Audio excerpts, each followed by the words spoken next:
তোমাদের বাচ্চা হলো কত বছর ভাই? 5 বছর। কথা বলে না লজ্জায়। আমাদের এত লজ্জা, আমরা লজ্জায় কথা বলতে পারি না যে বাচ্চা হয় না, শুক্রাণু, টেস্টোস্টেরন, টাইমিং, এই কথাগুলো বলতে আমরা লজ্জা পাই। কেন?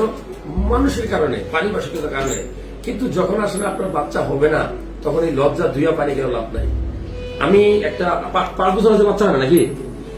আচ্ছা, এই আমরা একটা রিপোর্ট করতে দেখেন, আমি দেখাচ্ছি, দেখেন সিমেন অ্যানালাইসিস, দেখেন সিমেন অ্যানালাইসিস, অর্থাৎ অ্যাজোস্পার্মিয়া। যাও পিছনের দিকে যাও। আপনার শুক্রাণুর সংখ্যা থাকা কথা 30 মিলিয়ন, 40 মিলিয়ন, মানে 3 কোটি, 4 কোটি বা 50 মিলিয়ন, কিন্তু তার একটাও নাই, নীল। কেন হয়? দুইটা কারণ হইতে পারে। হয় তার শুক্রাণু তৈরি হইতেছে না, পয়দা হয় না, ক্রোমোজোমের অ্যাবনর্মালিটি অথবা অন্য কোনো অস্বাভাবিকতার কারণে। আরেকটা হতে তৈরি হচ্ছে যেই লাইনে আসার কথা, যেমন ফার্স্ট ডিফারেন্স, ইপিডিডাইমিস, হয়তো কোনো কারণে ব্লক হয়েছে। তো আমি বলবো, আপনার যদি বিয়ের পরে 3-4 বছর বাচ্চা কাচ্চা না হয়, প্লিজ আমার রিকোয়েস্ট, আপনি আপনার শুক্রাণু বা ভিটরা টেস্ট করবেন। আর কত কবিরাজ, পানি, ঝাড়ফুঁক।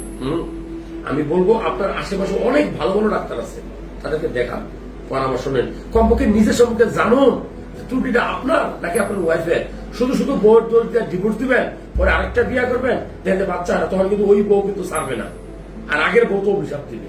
সো নিজেকে একটু দেখেন, নিজের ভিতরে কি আছে যাচাই বাছাই করেন। শুক্রাণু টেস্ট খুবই গুরুত্বপূর্ণ।